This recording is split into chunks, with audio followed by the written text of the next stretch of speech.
ಎಲ್ಲೋ ಒಂದ್ ಕಡೆ ಯಶ್ ಅವರ ಮೇಲೆ ಅತಿಯಾಗಿ ನಂಬಿಕೆ ಇಟ್ಕೊಂಡು ಕೈ ಸುಟ್ಕೊಳ್ತಿದೀವಿ ಅಂತ ಈ ಟಾಕ್ಸಿಕ್ ಟೀಸರ್ ನೋಡಿದ ಮೇಲೆ ನನ್ಗೆ ಅನಿಸ್ತಿದೆ. ಫಸ್ಟ್ ಆಫ್ ಆಲ್ ಈ ಟೀಸರ್ ಕಟ್ಟು ಚೆನ್ನಾಗಿಲ್ಲ. ಈ ಸಿನಿಮಾ ಇಂಟರ್ ನ್ಯಾಷನಲ್ ಸ್ಟ್ಯಾಂಡರ್ಡ್ ಗೆ ಮ್ಯಾಚ್ ಆಗ್ತಿಲ್ಲ. ಅದೇನ್ VFX ಮಾಡಿದ್ದಾರೆ, ಡಬ್ಬಾ ತರ ಇದೆ ಗುರು VFX. ಬಾಬಾ ಬುಡಂಗಿರಿ ಬೆಟ್ಟದಲ್ಲಿ ಬೆಡ್ಶೀಟ್ ಹಾಕಿ ಗ್ರೀನ್ ಮ್ಯಾಟ್ ಅಲ್ಲಿ ಶೂಟ್ ಮಾಡ್ದಂಗಿದೆ. ಇವರು ಈ ಸಿನಿಮಾಗೆ ಹಾಕಿರುವ ಬಜೆಟ್ಗೆ ಈ ಟೀಸರ್ ನಲ್ಲಿ ತೋರಿಸಿರುವ VFX ಒಂದಕ್ಕೊಂದು ಮ್ಯಾಚ್ ಆಗ್ತಿಲ್ಲ. ಪ್ರತಿಯೊಂದು ಫ್ರೇಮ್, ಪ್ರತಿಯೊಂದು ಆಕ್ಷನ್ ಸೀನ್ ಗಳ ಮೇಕಿಂಗ್ ಹಿಂದೆ ಹಾಲಿವುಡ್ ಬಾಲಿವುಡ್ ಸಿನಿಮಾಗಳ ಪ್ರಭಾವ ತುಂಬಾನೇ ಇದೆ. ಯಶ್ ಅವರು ಈ ಸಿನಿಮಾದಲ್ಲಿ ಡಬಲ್ ರೋಲ್ ಪ್ಲೇ ಮಾಡ್ತಿದ್ದಾರೆ. 4 ವರ್ಷ ಆದ್ರೂ ಅವರ ಆಕ್ಟಿಂಗ್ ನಲ್ಲಿ ಇಂಪ್ರೂವ್ಮೆಂಟ್ ಕಾಣ್ತಿಲ್ಲ. ಬಾಡಿ ಲ್ಯಾಂಗ್ವೇಜ್ ಚೇಂಜ್ ಆಗಿಲ್ಲ. ಅವರು ಹೇಳುವ ಡೈಲಾಗ್ ಡೆಲಿವರಿಯಲ್ಲಿ ದಮ್ಮಿಲ್ಲ. ಮತ್ತದೇ ಸಿಂಗಲ್ ಎಕ್ಸ್ಪ್ರೆಷನ್. ಅಷ್ಟು ದೊಡ್ಡ ಡಾನ್ ಆಗಿದ್ರು ಕೂಡ ಮುಖದಲ್ಲಿ ಆ ಡಾನ್ ಆರ ಕಾಣ್ತಿಲ್ಲ.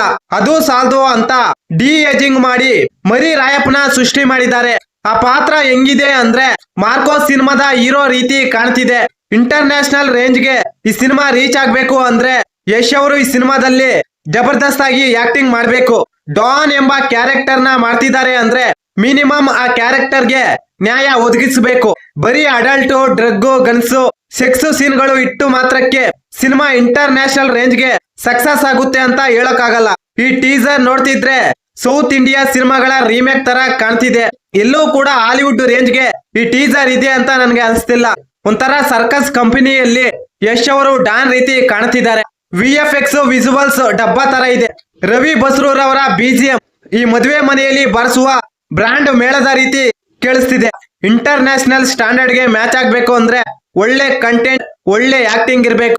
ಆದ್ರೆ ನಮ್ಮ ಯಶ್ ಅವರನ್ನು ಮಾತ್ರ ಪ್ರತಿಯೊಂದರಲ್ಲಿ ಹೈಲೈಟ್ ಮಾಡಿ ತೋರಿಸ್ತಿದ್ದಾರೆ. ಅಂದ್ರೆ ಈ ಸಿನಿಮಾದಲ್ಲಿ ಬೇರೆ ಪಾತ್ರಗಳು ಇಲ್ವಾ?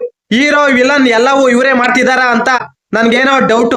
ಈಗಾದ್ರೆ ಸಿನಿಮಾ ತೋಪ್ ಎದ್ದೋಗುತ್ತೆ. ಇದರಲ್ಲಿ ಎರಡು ಮಾತಿಲ್ಲ. ಈ ಮಾಹಿತಿ ನಿಮಗೆ ಇಷ್ಟವಾಗಿದ್ದರೆ ಶಿವರಾಜ್ ಇನ್ಫೋ ಯೂಟ್ಯೂಬ್ ಚಾನಲ್ಗೆ ಸಬ್ಸ್ಕ್ರೈಬ್ ಮಾಡಿ, ಸಪೋರ್ಟ್ ಮಾಡಿ. Thank you for watching. ಧನ್ಯವಾದಗಳು.